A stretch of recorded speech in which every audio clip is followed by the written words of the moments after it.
Yes, he's one of the top fighters in the world today. He has a record of 32-1 in the boxing ring. Let's take a look at him in action. Oh, he has his man there. That's Lionel Butler. You know, Martin has the ball. That's about it.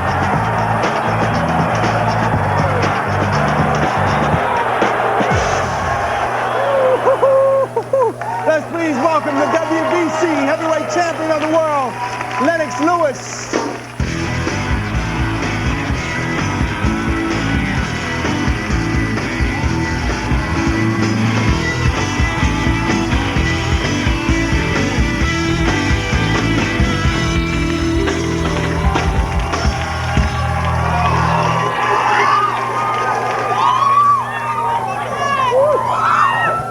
Well, it's good. First of all, welcome to the show.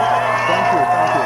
Yes, definitely good having you here. Great to be here. Now, I'm a big fan of boxing, so this is exciting for me. I was watching the Holyfield Moore fight and saw you speak after the fight and said that you wanted to fight Holyfield next and that you would do whatever it took to make that happen. How's that going? Yeah, it's going good. Right now we're just talking to Don King, which is his promoter. Right. And I'm sure everything's going well. And you know, when you're dealing with Don King, anything can happen. But you know, we're real confident about the fight, and we just wanted to get it on the way because for me, I believe, especially in the heavyweight scene right now, there should only be one champion. Right. Well, there's actually 3 belts, am I right? Right. WBC, the WBA, and the IBF, right? Yeah, and I hold the most covenant belt out there. Which is the WBC. Now, I also saw your fight with Andrew Galata. Now, after watching Holyfield knock Michael Moore down 5 times in less than 3 rounds, and then UKO Galata, who gave Riddick Bowe a fit twice, the 2 of you together, what's your prediction? Well, you know, I think it's going to be a great fight, and you know, when you're talking about the Michael Moore fight and the Holyfield fight, that fight was a good fight. It was like 2 cruiserweights fighting, but you know, when you get in the ring with a heavyweight, and this is what can happen when you fight. You know, what happened to Andrew Galata, that's what's going to happen to all the heavyweights out there.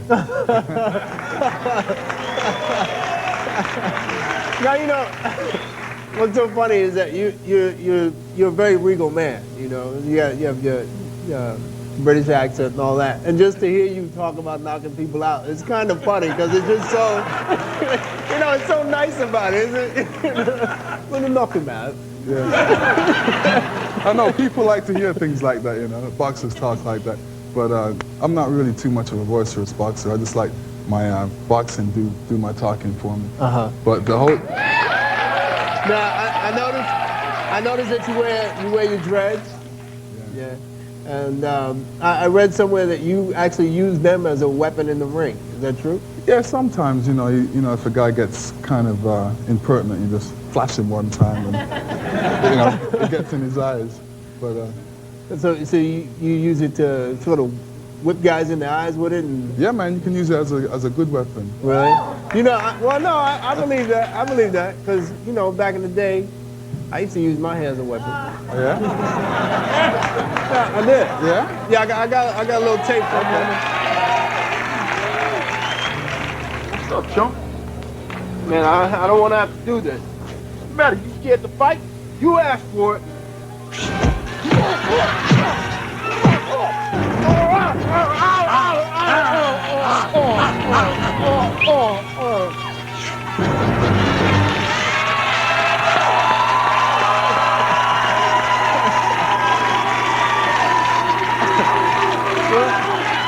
Let's talk about another heavyweight. Let's talk about Mike Tyson. Should he be reinstated?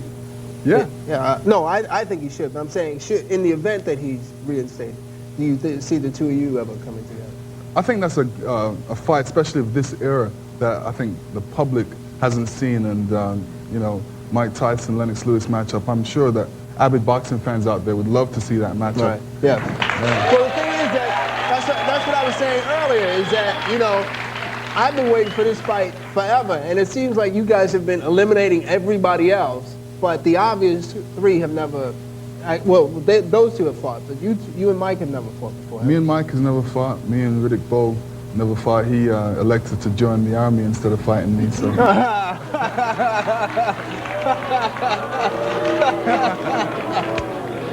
Plus, he wouldn't want to fight me after Andrew Gallardo beat the stuffing out of him. Well, you know, I don't know if those of you who, if you guys aren't into boxing, I'll tell you a little bit about this guy, Andrew Gallardo. He is like a monster, and the whole fight with Riddick Bowe, he just fought him below the waist. I've never seen that many low blows in my life. Am I lying? He was just like he. He might as well just got on his knees and was like dig dig dig dig dig dig dig. There was no. He never came up below the waist, but he is a really strong man, and you made him look like a kid. Yeah. I was on a mission that night. I just wanted to make a statement, and you know, I felt that everybody was talking about his low blows. I was actually worried about his low blows. Yeah, I was gonna say. You know, everybody was stopping me and saying, "Yo, you're gonna be fighting Andrew Gallardo." I see you sitting like like this. It's true. Every time you say his name, yeah. But you know, the end sentence was, "Gotta watch out for the low blows." Right. You know, which is, you know, I didn't want to go in the fight thinking that, so I didn't really want to give him too much of a chance to go out there and run across the ring and punch me in the nuts. Only one way to say that. Yeah. So now, what for you ultimately? What is your goal in boxing? Well, my goal is just to be undisputed heavyweight champion of the world, just to make my statement in history, and just after I've accomplished that, make another goal for myself. Well, you definitely set a goal for yourself. We wish you luck. Thank you. Thanks for being here. Hey, thanks a lot. All right. Lennox Lewis. We'll be right back, but first take a look at this.